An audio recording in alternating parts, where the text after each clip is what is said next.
Hello guys, and welcome to another quick tutorial from Vintage Radar. Today I'm going to show you how to calibrate your Swatch Chronograph watch.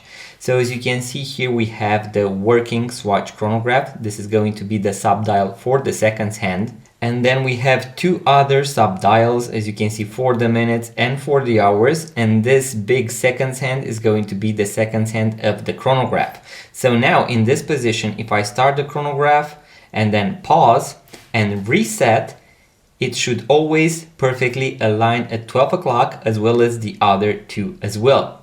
So that is why we need to realign or to calibrate the chronograph of this particular watch. So what you need to do is to first pull the crown to the first position. We are going to press the top pusher in order to calibrate this one right here, the sub dial. You can also press and hold and it should speed scroll. So that is going to be helpful. Then we can use the bottom pusher in order to calibrate the other sub dial right here.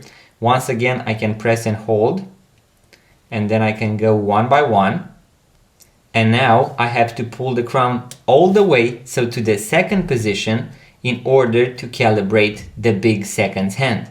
Also, by pressing, it is going to activate the speed scroll function. As you can see right now, all of them are fully aligned at 12 o'clock, and now I'm going to push the crown all the way back in. I can start the chronograph, pause, and reset, and voila, it is going to be fully aligned at 12 o'clock.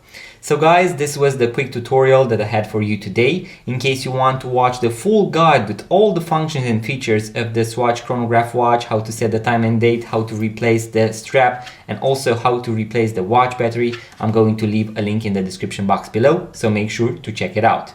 If you enjoyed this video, make sure to give it a thumbs up, subscribe to this YouTube channel, it really means a lot. Also, make sure to leave a comment, let me know what you'd like to see next on this YouTube channel. And in case you would like to purchase your first vintage watch, make sure to check out our website, vintageradar.com, because we have thousands of vintage watches for sale, link in the description box below. Thank you guys for watching, subscribe, and I'm going to see you in the next video.